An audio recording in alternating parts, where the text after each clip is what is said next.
Hiya, thank you for all the support with regards to my first video. I appreciate that people took time to write comments and they were really helpful, so thank you very much. I wanted to talk a little bit about the circumstances in which my family found out about my self-harm.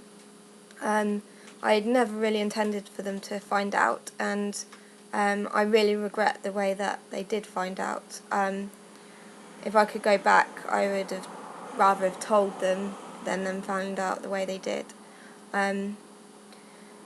What happened was I had self-harmed and I cut too deep and I severed two of the tendons in my wrist.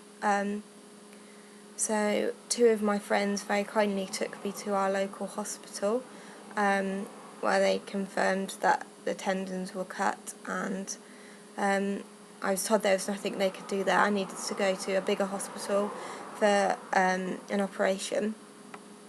My friends very kindly waited with me because neither of them could drive, so my local hospital had arranged for an ambulance to take me to the bigger hospital, but because obviously I was already at a hospital, I wasn't a priority, and it was a really busy night for the ambulance service, and so we were waiting 4 hours and there was still no ambulance.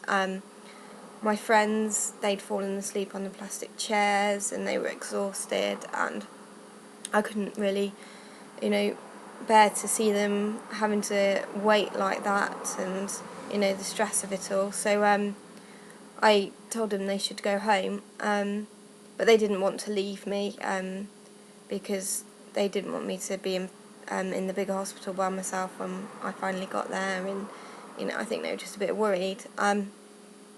So they said they'd only go if I called my parents. And at that point I think I'd realised that I was going to be having an operation anyway, so my parents were going to find out. And it just wasn't fair on my friends anymore. So I made the decision to call my dad. When I phoned him, I told him I needed him to come to our local hospital because I needed to be taken to Bath Hospital, and his automatic thought was that I'd fallen over drunk or something, done something really silly. So he asked me what had happened, and I said that I'd rather tell him when he got here. So he came straight away, expected me to tell a silly story about a drunken accident, but unfortunately that wasn't what I had to tell him. I kind of just came straight out with it, really, that I'd self-harmed, and that I'd cut some tendons and that I needed an operation. I'll never forget the look on his face. I still see it now, and it kind of it broke him, really. He was devastated. He was really good about it and quite matter-of-fact about it, come on then, let's get in the car, and we didn't really talk on the way to the hospital. I think he just didn't really know what to say, and it was just really horrible knowing that I'd done that to him. We got to the bigger hospital, got assessed there and booked in for the operation. I was allowed to go home. They dressed my wound, gave it a thorough clean, dressed it, and then I had to come back the next morning to have the operation.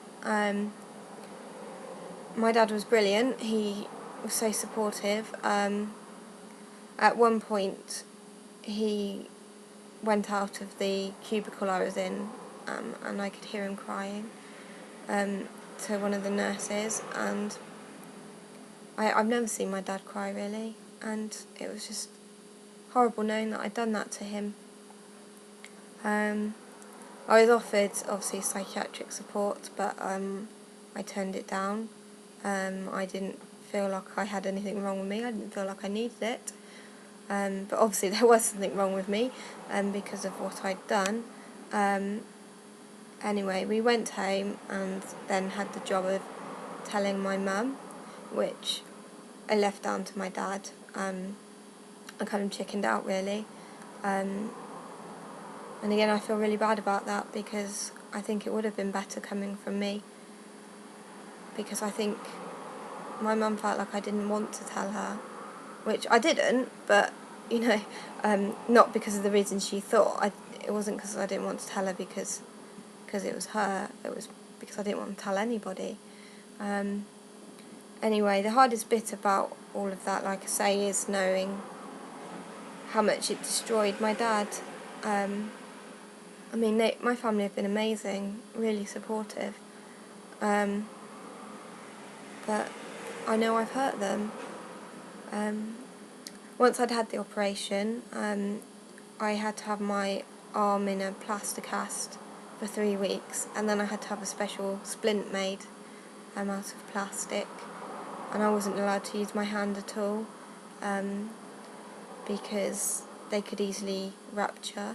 So it was quite difficult, and it drew attention to me, and everyone would ask, oh, you know, what happened? Normal questions you ask when you see somebody with a plaster cast on their arm. And to most people, I'd say I fell over. Sometimes I'd come up with a really stupid reason that I had a plaster cast on my wrist. Just, you know, I think it just made it easier for me, really, coming up with something really stupid. But I hated the whole having attention drawn to me. I just wanted to hide. Anyway, I'm really lucky because I suffered no permanent damage to the use of my hand, which could have easily happened. Obviously, I was left with a hideous scar. I had lots of scars anyway, but this scar is particularly hideous as the surgeons had to make it a lot bigger to get access to all the tendons.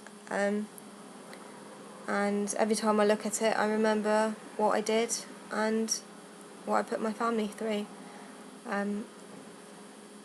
Unfortunately, I didn't learn my lesson from that, and I've had to have 3 further operations on my wrists after cutting tendons 3 more times.